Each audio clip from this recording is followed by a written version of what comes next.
Hai, Assalamualaikum warahmatullahi taala wabarakatuh. Apa khabar? InsyaAllah pagi ni saya dalam perjalanan untuk ke TV Al-Hijrah untuk live interview hijrah usahawan di rancangan pagi. Assalamualaikum. Waalaikumsalam jawab dia. Okey. Pagi ni saya nak sharing ataupun nak bercakap tentang satu persoalan yang menarik yang saya ditanya 2 hari lepas. Ni bagi anda yang baru menonton, saya nak bercakap tentang anak-anak lepasan SPM ataupun anak anda lepasan SPM, tentang hala tuju mereka, apa yang mereka nak lakukan ataupun apa yang mereka rancang nak lakukan. Jadi sebelum tu, seandainya live feed ni adalah terputus, saya akan sambung sebentar lagi. Okay, basically ada dua hari lepas. 2 hari lepas ada satu soalan. Adalah saya punya barber ni, tukang gunting rambut ni, anak muda. Dia datang ke rumah untuk gunting rambut dan rambut baru kan. Anyway, jadi dia bawa kawan dia ikut.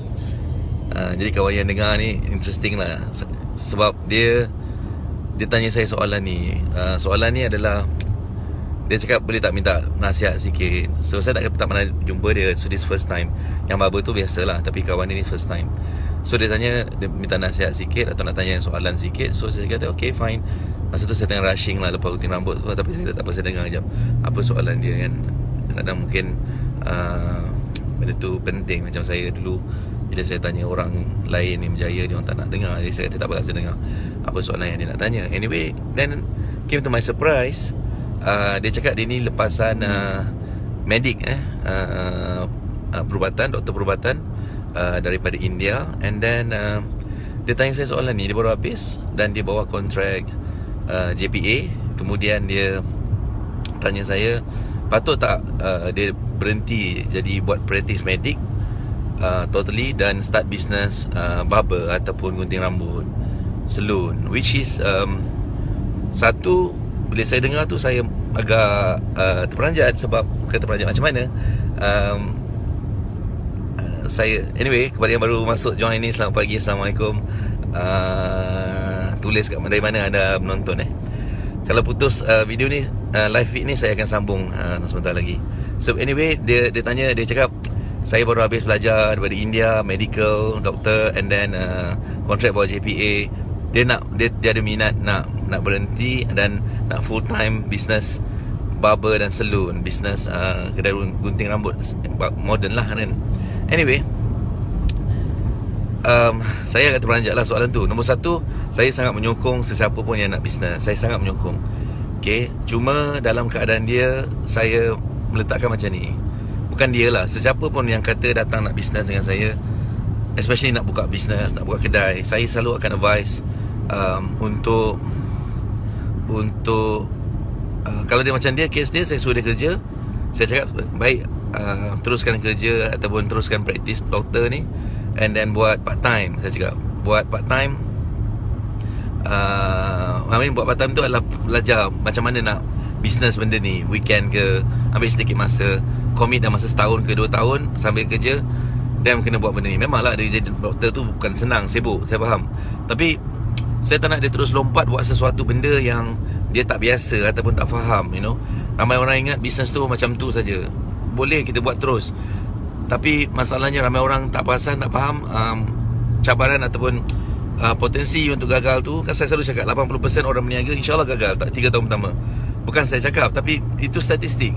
Jadi sangat penting untuk macam dia, saya advise dia kerja and then buat bisnes tu part time. Dia boleh jam terus dia boleh bayar lah kontrak dia ke benda semua tu kan. Tapi saya nasihatkan dia buat macam tu. Dan dia masih muda, bagus untuk dia timba sedikit pengalaman. Dan dia dah belajar pun medik tu kan. Sayang kalau dia tak praktis, bagi saya lah. Dan in fact, kalau dia praktis dan dia belajar bisnes, mungkin end up dia akan buat bisnes dalam medik. Mungkin dia akan buka bisnes estetik ke, mungkin dia boleh buat bisnes klinik ke. Klinik bisnes, klinik medical pun juga adalah satu bisnes kan. So, tapi yang saya nak cakap lagi ni berkaitan dengan apa yang saya cakap tentang bisnes ni tadi. Dia adalah begini, saya macam, kenapa, bukan kenapa lah, macam mungkin masa tu dia tak tahu, dia tak faham apa dia nak. And then dia terus ambil medik, mungkin harapan mak bapak dia ke apa, and then dia buat medik. Tak ada masalah. Tapi saya kadang-kadang fikir macam ni, kita pernah especially pada lepasan SPM dan ibu bapa yang ada lepasan SPM hari ni kalau anda specialize nak memang pergi jadi pakar forensik ke, nak jadi pakar apa, anda pergi belajar specialize benda tu, itu terbaik lah. Macam saya, bila saya belajar mula-mula, saya memang nak involve dalam corporate and then investment. Saya buat investment analysis tu first diploma yang saya buat, and then dan later bila saya dah involve dalam business apa semua, dan saya realise I want to do things yang specialize dalam field saya. Then saya start specialize dalam marketing. Masa marketing saya buat papers, dissertation semua dalam marketing, and now I'm finishing psychology program. That's why I start buat presentation academic apa semua. Tapi saya specialize, saya nak buat benda yang, dan saya nak buat business. So daripada awal lagi saya tahu saya nak buat business, insyaAllah. Dan saya belajar benda yang berkaitan dengan business. Jadi banyak hari ni bila kita apply banyak universiti Malaysia ke negara lain ke, kebanyakan universiti bila kita apply, kita tak banyak pilihan. Maksudnya kita apply, kita letak belajar ni. Ada yang dapat, tapi ramai ada yang tak dapat apa yang kita nak. So kita end up buat benda yang mungkin benda tu kita tak tahu pun sasaran lepas habis belajar tu, pasaran dia pekerjaan macam mana, apa potensi dia, kita just buat dan just nak ada degree atau ijazah, and then kita expect lepas tu kita tengok kita nak kerja apa, which lepas tu kita ada masalah. Bukan masalah apa, sebab kita belajar lain. Of course ramai orang macam tu, belajar lain buat benda lain. Tapi saya punya pandangan pula, hari ni kita ada banyak informasi yang cukup untuk kita tahu atau plan apakah yang kita nak design. Melainkan dalam kes yang tertentu, benda tu berlaku perubahan, later kita realise yang sebenarnya aku boleh jadi seperti Amy Search. Mana mungkin kan, ada bakat, ala-ala macam tu. Tapi selain daripada tu, kalau you plan nak jadi buat business, saya cadangkan you, especially lepasan SPM, saya cadangkan you belajar daripada awal tentang business. Kan ada banyak cara boleh belajar business. Sama ada anda bekerja dengan orang beberapa tahun dan buat bisnes, ataupun anda belajarlah secara sama ada formal ataupun